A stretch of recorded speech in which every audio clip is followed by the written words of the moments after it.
Welcome back to the masterclass. In our last video, we learned that human emotion drives the market, and we discovered how to spot the footprints of the professionals by looking for areas of balance, those small base candles, and imbalance, the explosive leg candles.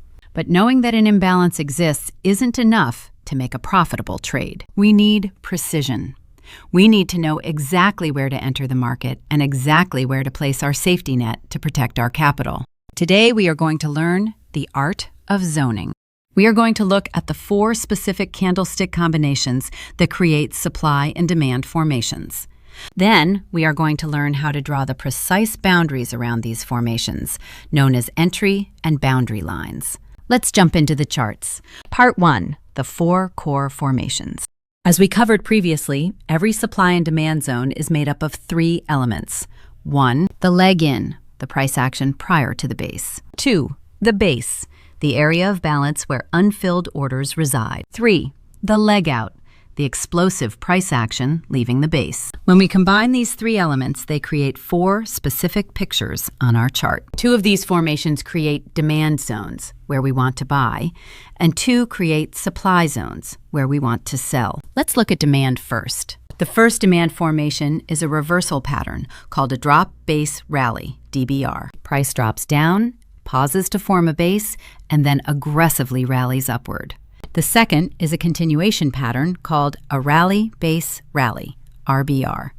Price is already moving up, pauses to base, and then continues rallying higher. Because both of these end with an explosive leg out moving up, they indicate that a massive amount of buying demand was left behind.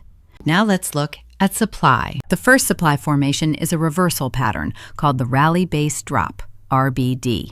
Price rallies up, forms a base, and violently drops. The second is a continuation pattern called the drop base drop, DBD.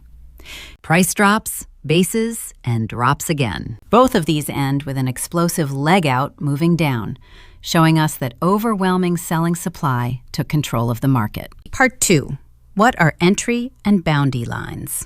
When we find one of these 4 formations, we don't just pick a single random number to place our trade. A zone is a region on a chart marked by a price window where supply and demand became out of balance. To define this window, we draw 2 horizontal lines. 1, the entry line. This is the line that is placed closest to current price. It will act as our entry point. 2, the boundary line. This is the line placed furthest away from current price. This line acts as our absolute boundary. If price breaks past this line, the zone is broken and we exit the trade to protect our account. Using your charting software, your goal is to accurately wrap these lines around the base candles of the formation. Part 3, drawing supply and demand zones. Let's look at exactly how to draw the lines for a supply zone using the rally base drop formation as our example.